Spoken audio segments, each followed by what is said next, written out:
So our fence, I think, is done now. Lowered the value in a few areas, tried to vary it a little bit more value-wise. I think that's going to work. Raise the value on this little crossboard too. You know, it's an anomaly. It looks funny. That's okay. I think mostly that's because you're seeing it close up right now. Drop the tone on this. Trying to keep it a little darker, a little less important. Also, it was very tall. I found these lines to be a bit too long. That's why I inserted another little bit of a rock structure in here. Make it a little more interesting and not, I just didn't like the length of these things. Now let's move over to the right here a moment.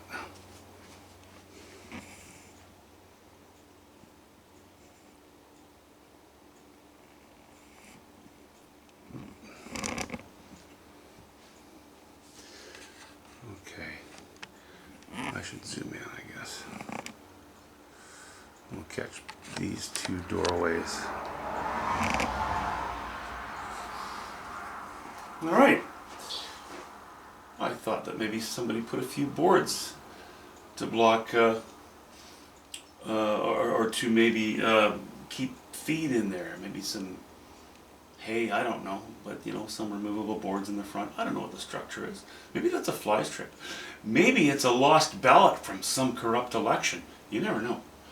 Anyway, that takes care of that. They're shapes. That's the main thing. I love letting people use their own imagination as far as what it is. The door, partly opened inwards, so we have a bit of the roof casting a shadow across the top of it. I went with mauves because I felt that it's the perfect complementary color for the yellow that I have here. That works. Not too much detail again. I don't want detail. With the camera zoomed in, you might say, yeah, but it'd be nice if there was a wagon wheel in there, or you know, the legs of somebody hanging from the roof. Okay, that's morbid. Don't want it, because when I zoom out and show you the painting in a minute, as a whole, you'll know that you don't want those little details in there. You just want a few shapes. Moving further to the right now. Speaking of morbid, this cabin looks like it's got some serious issues. It looks like something out of the movie Saw or some kind of horror flick. I don't know why I didn't clue into this earlier, but I have now finally. These are very strong slats in the roof, very strong lines.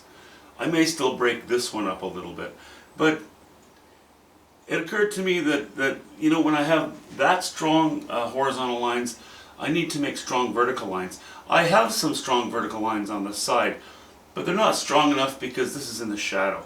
So I'm going to be painting over this. I've just thrown in a few lines. They're not exactly where the lines have to be. They're options. That's really all they are. Here too, you know, I've just painted a bunch of vertical lines in.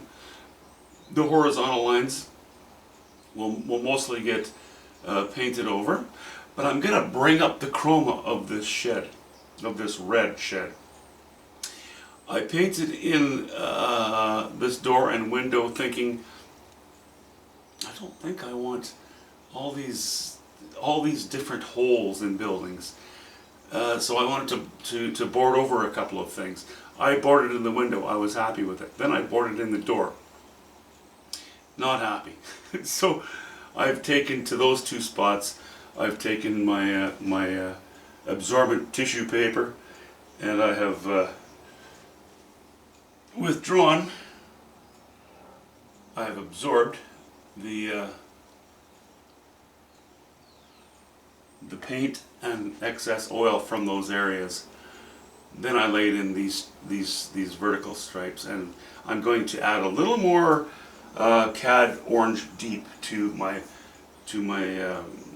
Cad Red Medium to take it up a notch and change the general direction of this, because this is much better than just this and this and this. You know what I mean? Got away with it here. Do I want to do it 2 buildings in a row? No, I don't think so. Let's move to the right again. Oh, the little pump house.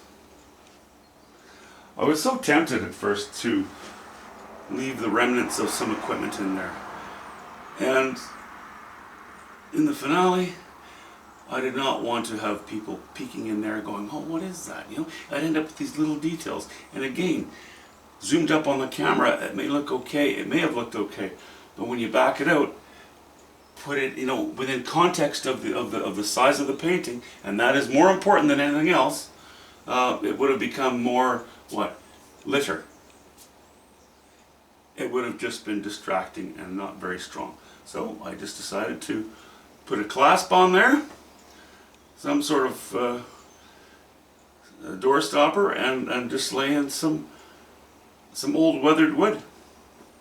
That might even be the back wall, or it could be a door that just fudges in there. It's all good. Okay, I'm going to back out a minute now. And we'll go back to this area as a whole.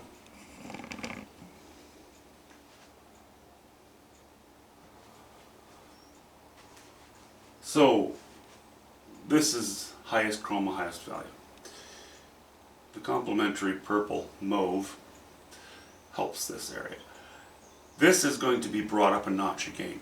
What's going to happen now is that these two buildings are going to be much stronger than the grass in front of them.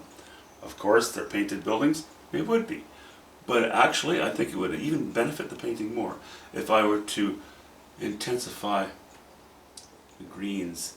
Starting here, a lot of drama between these rocks and that grass, and just keep going and keep going with it.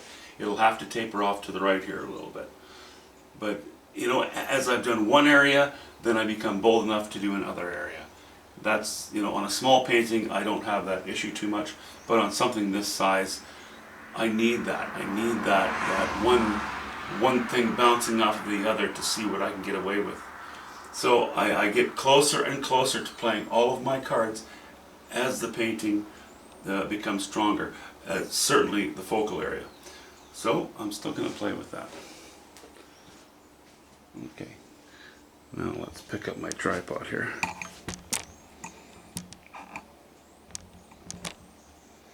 Let's back out some more.